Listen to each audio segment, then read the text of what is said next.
Chettinad Cement, perfect concrete choice. 63 years of excellence.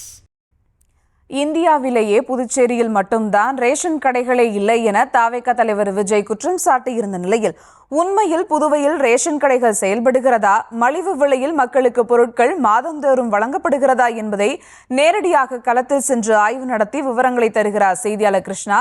வணக்கம் கிருஷ்ணா, விவரங்கள். இப்போதைக்கு அரிசி மட்டும்தான் போடுறாங்க, மற்றபடி எந்த ஒரு பொருளுமே போடல. மண்ணெண்ணெய், தோரம்பருப்பு, சர்க்கரை, ஆயில் இது எதுவுமே போடாம இருக்காங்க. சிகப்பட்டை மஞ்சள் அட்டை வச்சும் இங்க எதுவுமே இல்லை. இப்ப சிகப்பட்டைக்கு ஒரு மாதிரி, மஞ்சள் அட்டைக்கு ஒரு மாதிரி இருக்காங்க. இப்ப சிகப்பட்டைக்கு 2 மூட்டை அரிசி வருது, மஞ்சள் அட்டைக்கு அந்த ஒரு இதுதான் வருது. அதே மற்ற பொருள் எதுவுமே, அனாவசிய பொருள் எதுவுமே போடுறதே இல்லை சுத்தமா. தமிழ்நாட்டோட பாண்டிச்சேரி கம்மி தான். ஆனா தமிழ்நாட்டுல எல்லாமே துணி சோப்புல இருந்து, ஷாம்புல இருந்து, இது தோரம்பருப்பு, கடலப்பருப்பு, மண்ணெண்ணெய் எல்லாமே போடுறாங்க. ஆனா இங்க அரிசி மட்டும்தான் போடுறாங்க, மற்றபடி எதுவுமே இங்க பாண்டிச்சேரியில போடுறது கிடையாது. சுத்தி இருக்கிற கிராமத்துக்கு எதுவுமே இல்லை, அரிசி மட்டும்தான். எங்களுக்கு அரிசி மஞ்சள் அட்டைக்கு 10 கிலோ போடுறாங்க, சிவப்பு அட்டைக்கு 20 கிலோ போடுறாங்க. எங்களுக்கு தேவை கோதுமை போடுறாங்க. கோதுமை போட்டால் தேவலாம். கொஞ்சம் இல்லாத போட்டவங்களும் கொஞ்சம் நல்லது செஞ்சால் சரிதான். இங்கே 2 வருஷமாக நாங்கள் மக்களுக்கு பொருள் போட்டு தான் இருக்கிறோம். கடையை யாருமே திறக்காமல் இல்லை, எல்லாம் திறந்து தான் இருக்கிறோம். மக்களுக்கு சிவப்பாட்டிக்கு 20 கிலோ, மஞ்சள் அட்டைக்கு 10 கிலோ போட்டு தரோம். தீபாவளிக்கு ஒரு 5 வகையான கிஃப்ட் பொருள் தந்தாங்க, அதுவும் கொடுத்துட்டு தான் இருந்தோம். அதுக்கப்புறம் பார்த்தீங்கன்னாக்கா ரெகுலர் கண்டினியூவாக நாங்கள் கொடுத்துட்டு தான் இருக்கிறோம். மாதம் மாதம் கொடுத்துட்டு தான் இருக்கிறோம். மக்களும் கேட்டு தான் போகிறாங்க. மக்கள் கோரிக்கை வைக்கிறது பார்த்தீங்கன்னா, தமிழ்நாட்டில் அந்த அரிசி பருப்பு அதெல்லாம் எங்களுக்கும் வரணும் அப்படின்னு சொல்லிட்டு கோரிக்கை வச்சுட்டு போகிறாங்க. முக்கியமாக கோதுமை அதிகமாக கேட்குறாங்க மக்கள். அதுவும் கொஞ்சம் கவர்மெண்ட் மூலிமா வர சொல்லுன்னு சொல்லிக்கிறோம். எல்லாம் நாங்கள் 2 வருஷமாக கடை திறந்தாங்கிறோம். கடந்த வருடம் அக்டோபர் மாதம் தான் ஓப்பன், அதில் கண்டினியூ பண்ணி இருந்தோம். எங்கள் ரேஷன் கடை பொருள் மக்கள் கொடுத்துன்னு தான் இருக்கிறோம். எதுவும் நிறுத்தலை, கண்டினியூவாக இருக்குது, கொடுத்துன்னு தான் இருக்கிறோம்.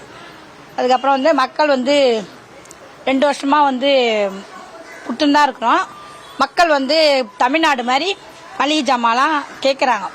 அது இல்லாத கோதுமை கேட்டாங்க. முக்கியமாக நிறைய பேர் வயசானவங்கலாம் கோதுமை முக்கியமாக எங்களுக்கு தேவை, அதை கொடுங்கன்னு கேட்குறாங்க. கவர்மெண்ட்டில் தமிழ்நாடு மாதிரி மளிகை ஜாமான் கொடுத்தாலும் நாங்கள் வாங்கிக்கிறோம், குறைவான விலைக்கு கொடுத்தா நாங்கள் வாங்கிக்கிறோங்கன்னு சொல்கிறாங்க.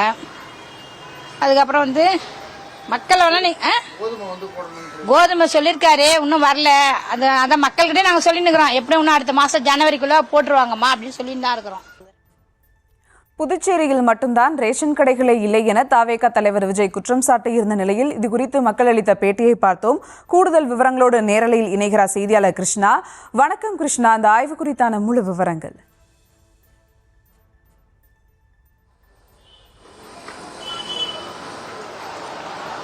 நிச்சயமாக புதுச்சேரியில் தற்போது நாம் நிற்கக்கூடிய இடம் காமராஜர் தொகுதி பூங்குளம் பகுதியில் தான் நம்ம இருக்கிறோம். இந்த பகுதியில் 18, 57, 232 ஆகிய அந்த காமராஜர் தொகுதி மற்றும் நெல்லி தொகுதி பகுதியைச் சேர்ந்த மக்களுக்கு தற்போது இங்குதான் ரேஷன் கடையானது வழங்கப்பட்டு வருகிறது. இங்கு மாதந்தோறும் அரிசி கொடுக்கப்பட்டு வருகிறது. நேற்று நடைபெற்ற விஜய் அந்த பொதுக்கூட்டத்தில் புதுச்சேரியில் மட்டும்தான் ரேஷன் கடை இல்லை என தெரிவித்திருக்கிறார். நம்ம தற்போது நேரலையில் கேமராமேன் காண்பித்துக் கொண்டிருக்கிறார். இங்கே ரேஷன் கடையில் அரிசி கொடுக்கப்பட்டு வருகிறது. இங்கு தினந்தோறும் மக்களான ஒவ்வொரு மாதமும் அரிசி வாங்கி செல்கிறார்கள். குறிப்பாக சிவப்பு ரேஷன் கார்டுகளுக்கு 20 கிலோ அரிசியும், மஞ்சள் அட்டைதாரர்களுக்கு 10 கிலோ இலவச அரிசியும் வழங்கப்பட்டு வருகிறது.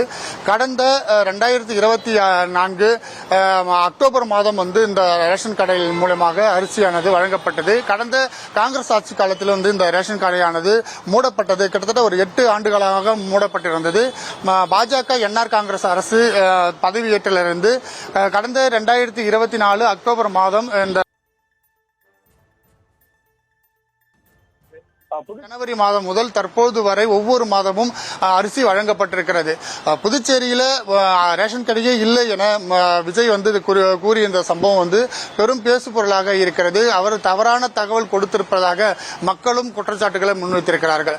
அது மட்டும் இல்லாமல் புதுச்சேரியில அரிசி மட்டுமே வழங்கப்பட்டு வருவதாகவும், கோதுமை ஏற்கனவே கடந்த சட்டமன்ற கூட்டத்தொடரில் முதலமைச்சர் ரங்கசாமி வந்து வழங்கப்படும் என அறிவித்திருந்தார். ஆனால் இதுவரை வழங்கப்படவில்லை. அரிசி மட்டும்தான் வழங்கப்படுவதாக மக்கள் வந்து தெரிவித்திருக்கிறார்கள். இது மட்டுமில்லாமல் கோதுமை, சர்க்கரை, எண்ணெய் உள்ளிட்ட மளிகை பொருட்களும் தமிழகத்தை போல் புதுச்சேரியிலும் வழங்க வேண்டும் எனவும் அவர்கள் வந்து கோரிக்கையும் வைத்திருக்கிறார்கள். தமிழக வெற்றி கழகம் பார்த்து வருகிறோம். மக்கள் அனைவருமே வந்து அரிசிகளை வாங்கி சென்று வருகிறார்கள்.